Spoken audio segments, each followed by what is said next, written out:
Hello, everyone, and welcome to the 8th episode of my series where I take a look at your creative maps. Very quickly, I would just want to mention a few things before I even get into the reading for the first map. Is that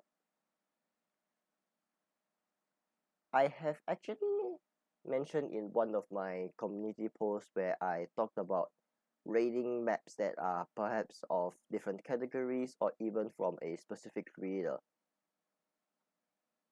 I have actually placed on an additional community post posting a Google spreadsheet link that actually allows players to submit maps to me so that I can easily monitor them rather than constantly be searching for maps when I tune into various streams and other factors that I've taken maps from. And of course, if your maps are of a different setting, whether be it currently survival, which I am not really taking it for right now, or a hide and seek map, a troll map, or an escape room map, really, all these type of maps, I will be accepting them under those particular spreadsheets. Just remember to put them in the correct categories. For survival maps, there is a survival spreadsheet for it, whereas the other type of maps, you can place them in the normal course map itself, or unless they are labeled as a survival map, then please actually put them in the correct section.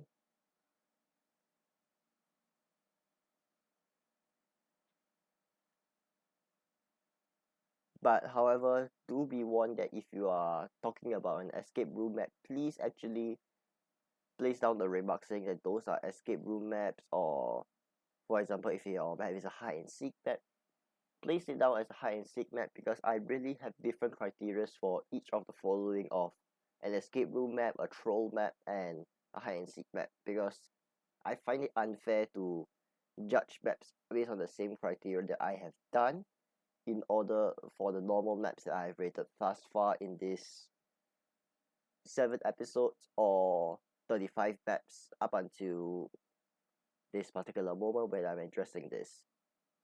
And sooner down the line, I will also be releasing an episode known as the Lost Levels, where I particularly look at levels that are perhaps less suited for players because of how the mechanics work. Like, you have different troll maps that basically players are unable to qualify from.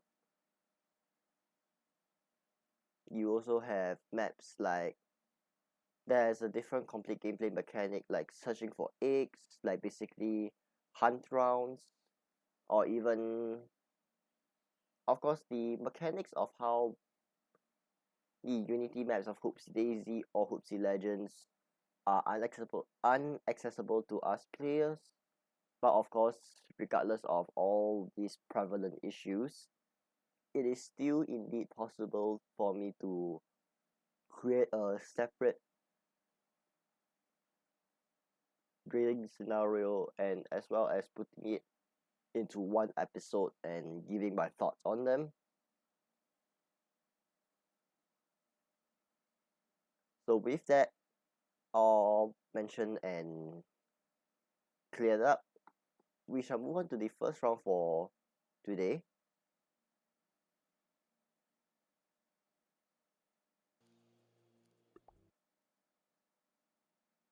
So in our first map for today, the description actually says that there are more parkour settings and better design, but let us take a look at whether how much there is.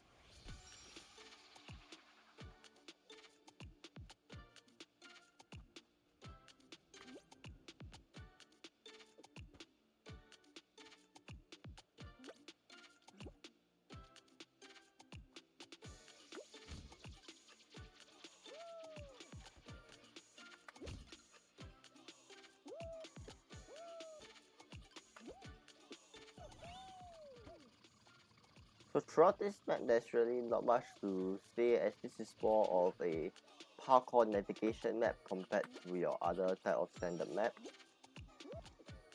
So we got our first checkpoint over there.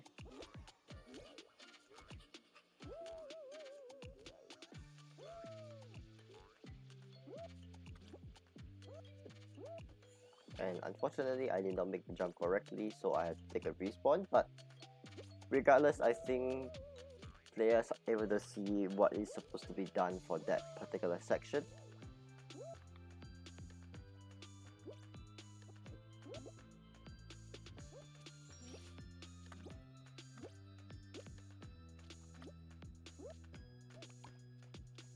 So as players will have noticed that there's actually a pressure plate which would actually require the placement of this little block over here, and I have no idea why the pressure plate is a respawn zone, but regardless, the block has been placed and we move on into what appears to actually be a hole in the wardrobe for some weird reason.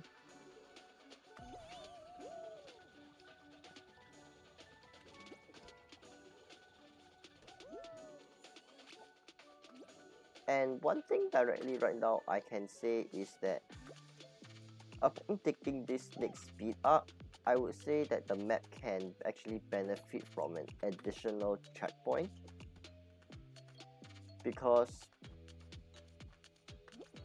players can actually just have too much speed and end up walking off the map, and even though the map itself does not really bring the players too far back due to how the checkpoint is placed, I would still say that it benefits players to have checkpoints.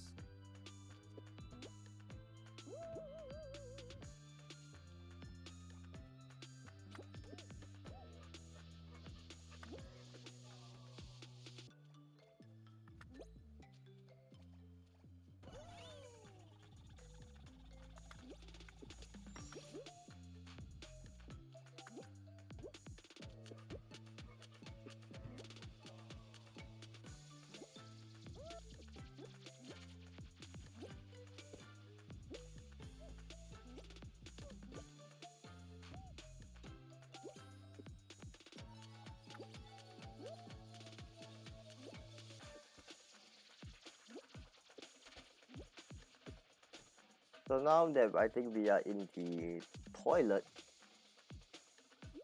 there is actually an exploitable tricks due to the new physics, but I will play this map as intended for players to understand where they are supposed to be moving, and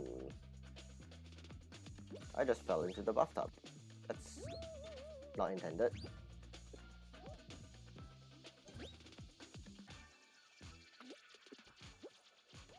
Or is this a bathtub or a sink? That I would assume this is more of a bathtub because of how the length of the object is. And it seems that we are supposed to flush ourselves into the toilet to reach the finish line. And there we go. Okay, so quick thoughts on this map directly is that this is rather more towards a medium to long map. Even though I did not really specify the skill level itself, playing through the map while having some restrictions enabled, I feel that the map itself can be cleared by more than enough players, regardless of skill level. So that is something that I consider when I take a look at the time frame clearage. So I may actually drop the amount of time needed to clear this map to about 4 to 5 minutes. There are a couple of segmented checkpoints, but I still say that, as I mentioned part of in the map itself, I would still say some parts of the map can benefit from additional checkpoints, so that to let players have an easier time for navigation, especially the area which I think replicates a stove. where you have to use the bouncers to bounce across to the next section rather than accidentally landing in the soapy area, which I think means that it's not a stove but rather a sink filled with laundry, not laundry but dirty dishes.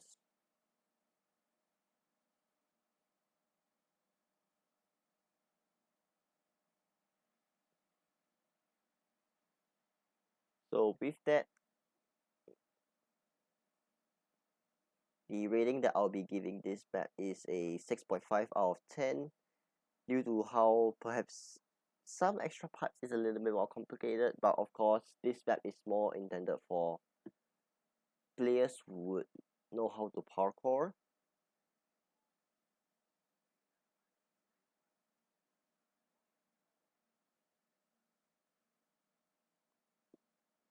So with that, let us move on to the second map for today.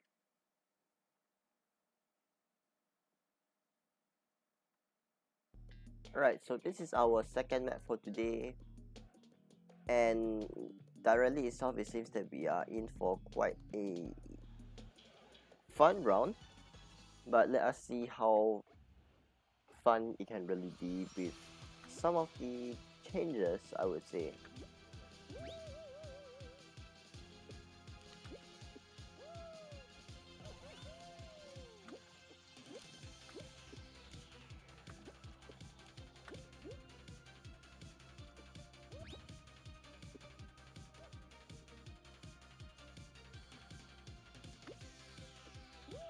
And unfortunately, I have timed that particular bean barrel wrongly, as I think it's on a timer of 3 or 4 seconds.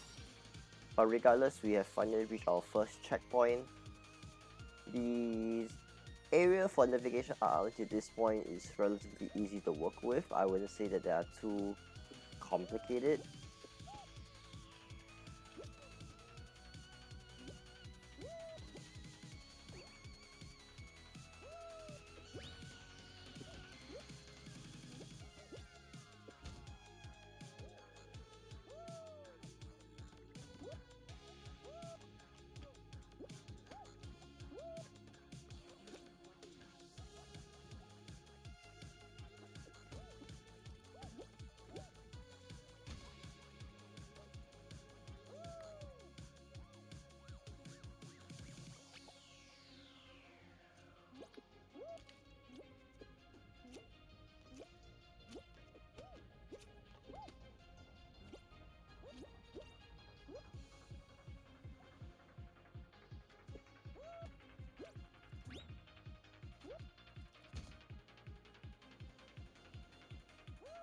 Alright, unfortunately I think the fan is a little bit too powerful where players can get blown off instead of reaching their intended target destination.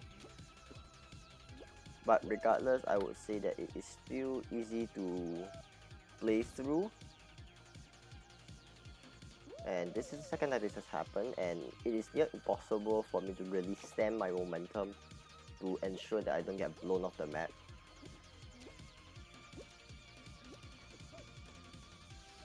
So one suggestion that I can directly think of for the creator is that add an extra block or checkpoint in the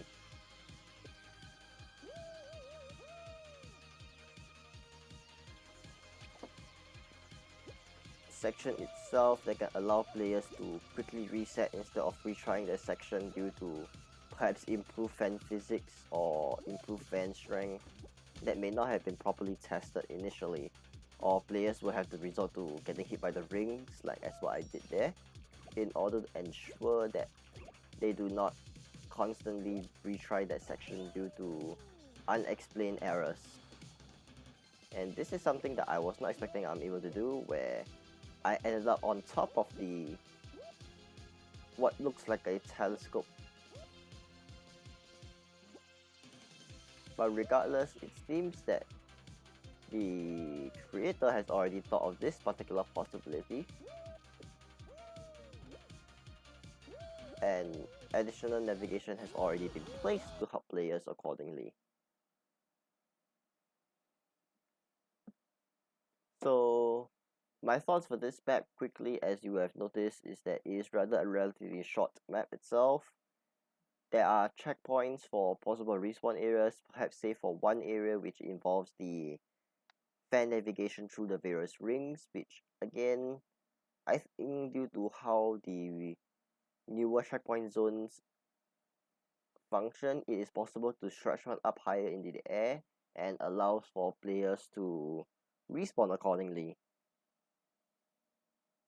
I would say that the estimated time for clearing is around 2 to 4 minutes, and even if you mistakenly taken the wrong path nearer to the end, as what I've done, the creator has thought of that possibility and already given additional obstacles for players to navigate upon.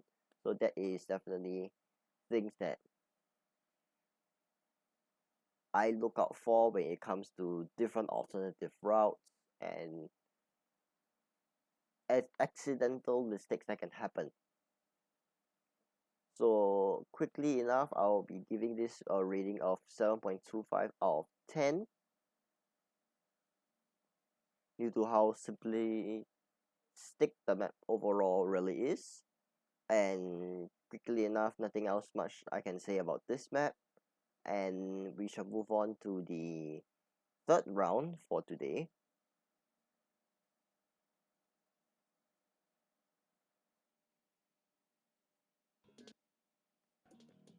So our third map for today is this particular map itself.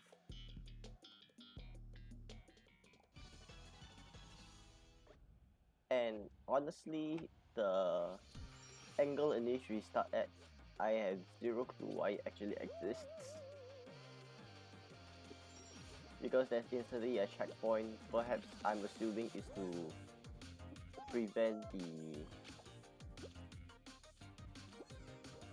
interference of the background itself being situated in a volcano.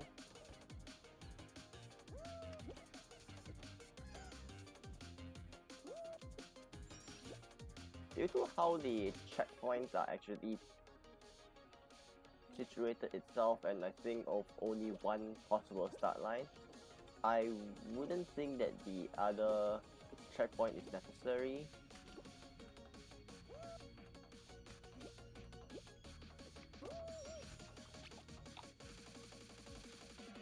This is actually a overlap checkpoint, I believe, but I could be wrong considering how there are actually numerous colors to it.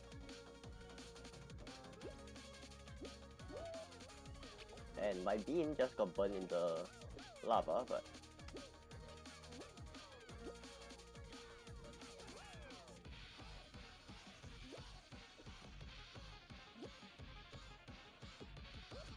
regardless of this looks like a relatively short map to work with.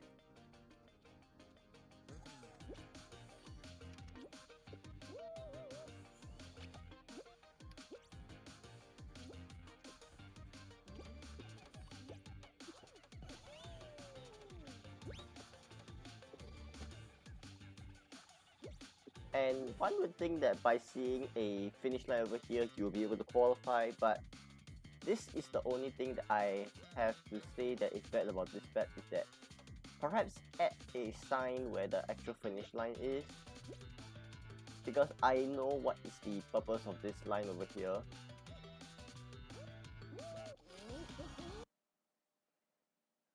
So some quick thoughts about this map is that I would not consider this to be any form of a trick map or troll map, whatever some other players might really think.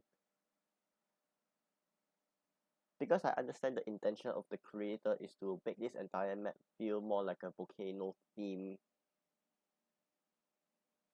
map rather than having a standard original finish line at the very ending, which can ruin the feel of it. So with that all said and done,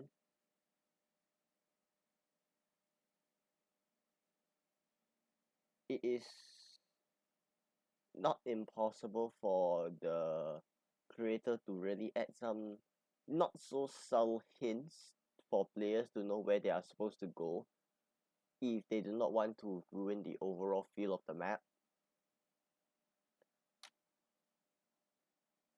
So that is really my thoughts for this map, which is actually relatively short. There are numerous checkpoints littered all across the map to help players for navigation.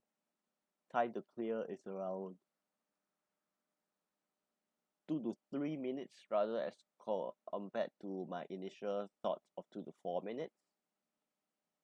But as I said, the first pointer itself, the finish line is really more of a concern that I think has to be addressed soon, because I see that this map can potentially make it into knockout if it were not for that final inhibiting section of the finish line being slightly somewhere else as compared to where players would expect it.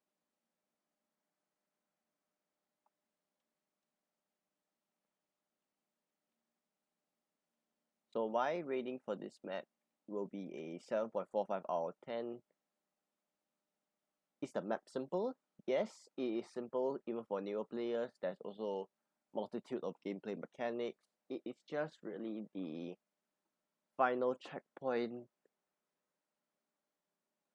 yeah, not final checkpoint, but the finish line that caused a lot of disapproval from my end. But that's all I have to say for this map. Let us move on to the fourth map for today.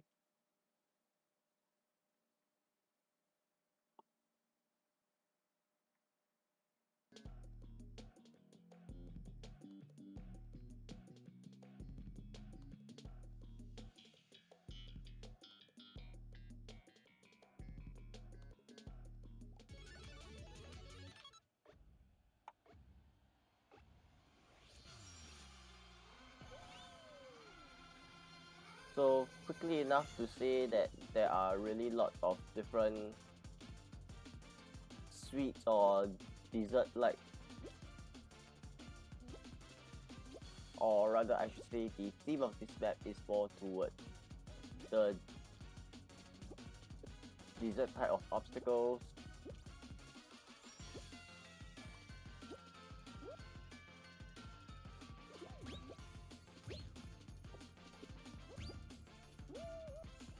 And that was not what I'm supposed to be doing.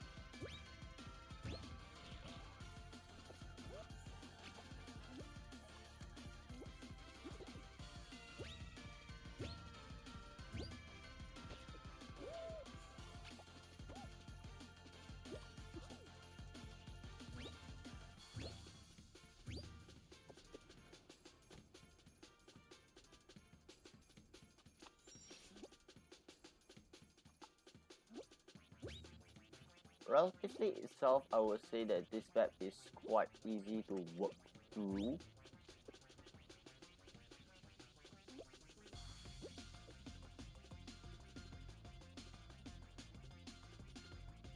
There's like at least this map is more of a linear map to work with, so I don't see where players can really struggle with unless they have issues understanding the timing of the swinging pendulum, which I accidentally had right there.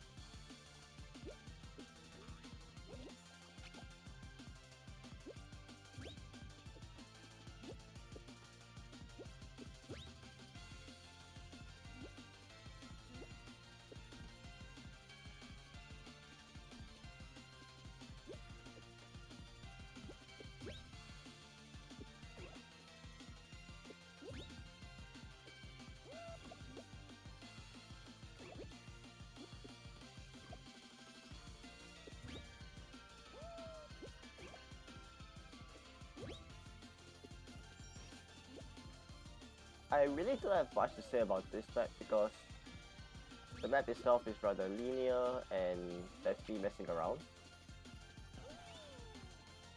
Because at this point of the map, you do not need the bean ball.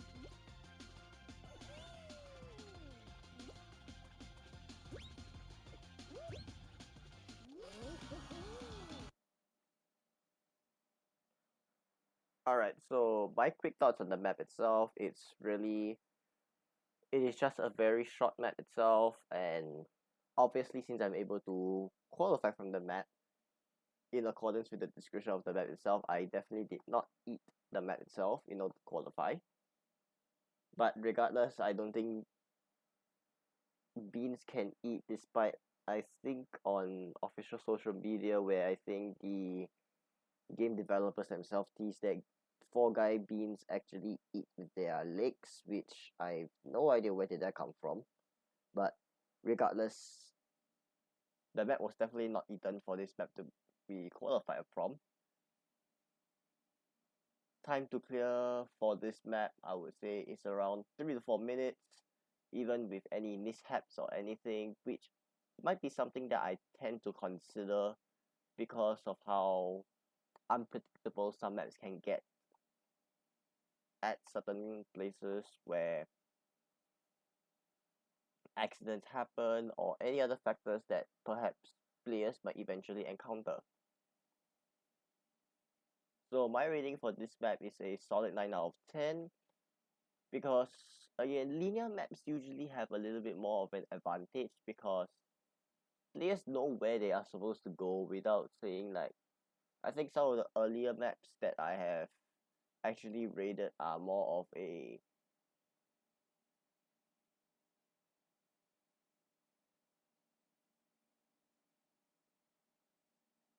U-turn type based of map for the better lack of words.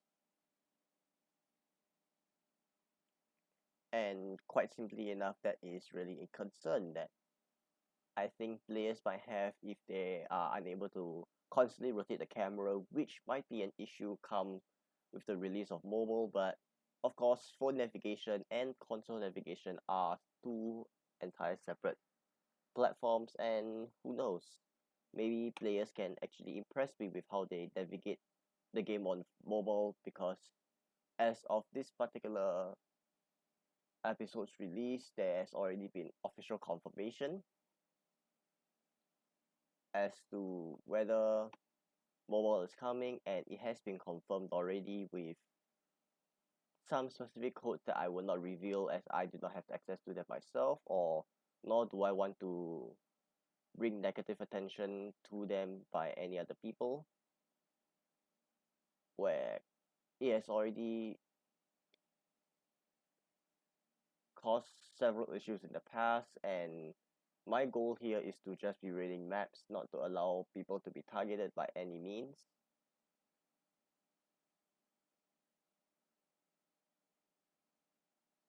And with that, let us move on to the final round for this episode.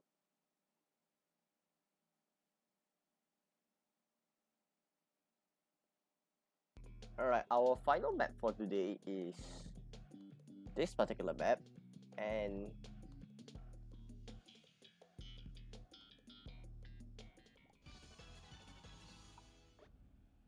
in the description itself, there's already a hint as to a section that I may have had trouble with when I first ran through the map, and that was not intended at all.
Alright, usually at this point I would cut to the point where I'm able to go to the next section.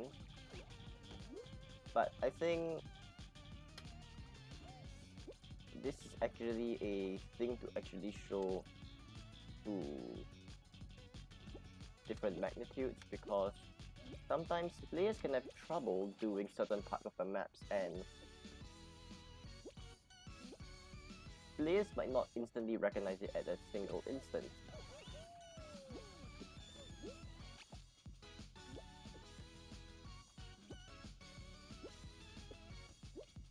Especially if, like, per se, players have higher ping, higher issues, lower end performing devices, excuse me. They are all factors that can affect a player's experience in playing through the map.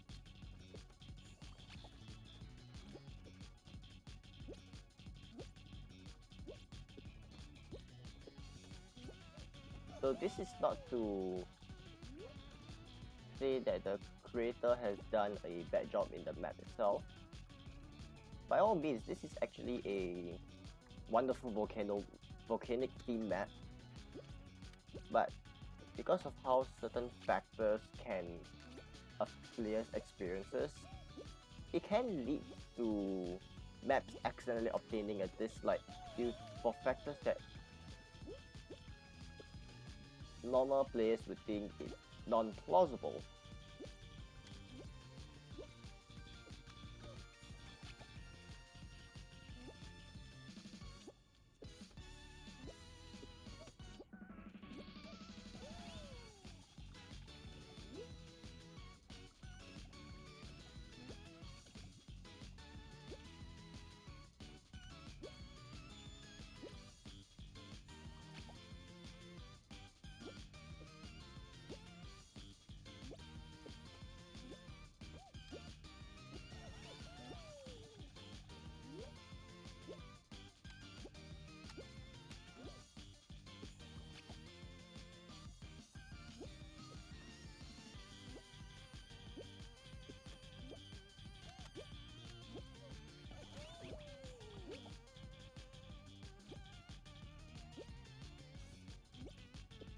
So just something else to add on is that because I am keeping the full length of this map itself, this can actually be quite a lengthy episode.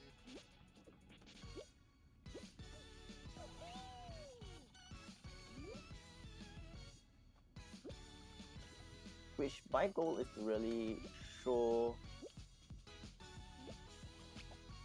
how players can struggle on maps, despite the fact that the creators or more skilled players would think that it is quite possible to clear the map.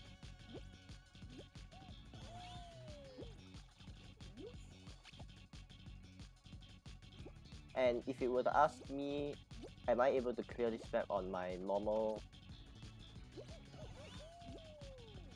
situation where I don't have any negative performance issues? Yes, I can easily clear this map without such issues, as it is a lot easier to time.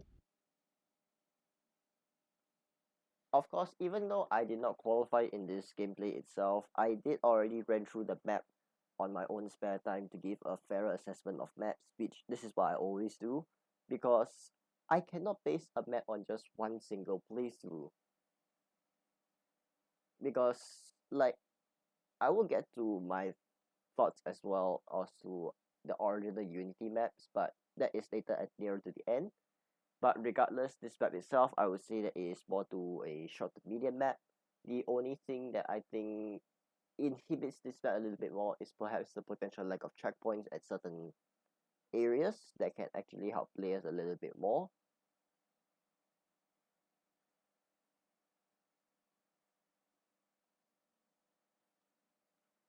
Estimated time to clear is around 3 to 5 minutes.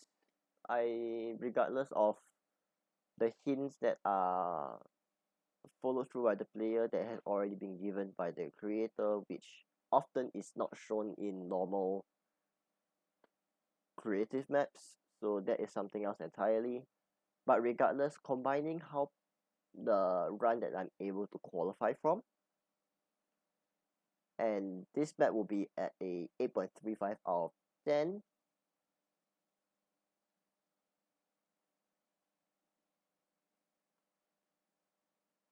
So regardless, this is all I have for this map itself, and as I mentioned earlier that I'll be talking about certain difference in experiences from overall runs that I have with maps from the original Mediatonic created maps, like for example Slime Climb. Like when I first played the game in Legacy Season 1, you have only a limited number of round pools.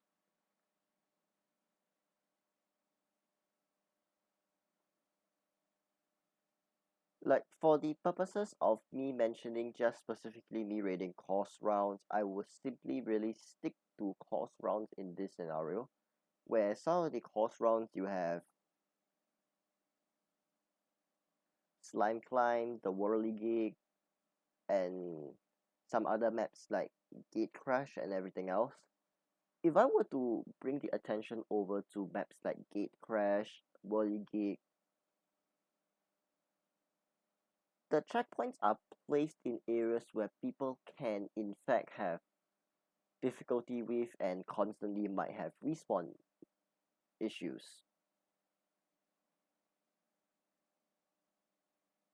Then whereas for Slime Climb, you because of how the concept of Slime Climb works where it involves the concept of rising slime, which is something that I think players have been asking for in creative for a very, very long time.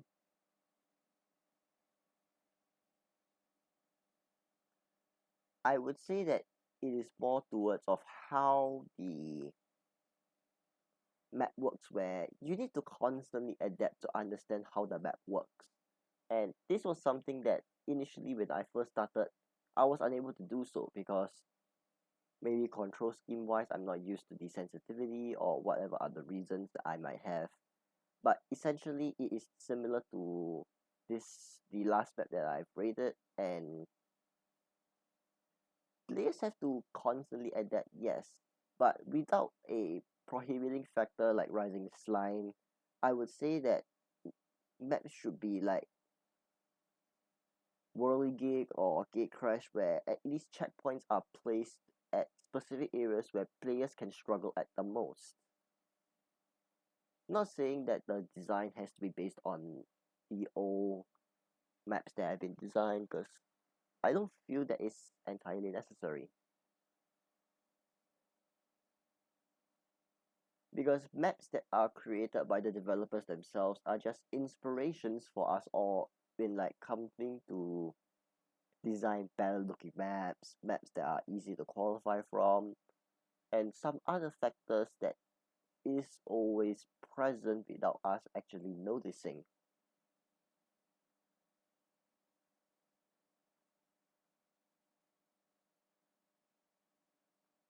But here's not to say that certain things cannot be improved on for adaptation. And obviously, maps should always have different difficulties attached to them so that players can learn different routes, which we obviously seen with the original maps like Slime Climb, where they adapted different aspects to the map itself, and really variations are definitely a must have when it comes to creative maps, because imagine having to constantly create a entirely new map just for a variation of the map that can be easily implemented in the coding itself. But that is really all I have to say overall, and really hopefully more creators would slightly understand how to balance out maps. Not saying that the maps that I've rated until now creators have no idea how to balance them. That is not my entire intention. But perhaps understand what do can players struggle upon, and build in build on the map such that they will not struggle as much, especially now with the most recent update where they added your invisible respawn not respawn zones, but more of the checkpoint zones where lesser budget is being used and it doesn't ruin the aesthetics because it's not visible. But that is all I have to say, and thank you for watching really through this perhaps longer episode, and I'll see y'all in the next episode whenever that might be. And maybe eventually I might reorder some of the older episodes like I've mentioned at the very start of the episode itself. So take a look out on whether I will actually be re-uploading those particular episodes.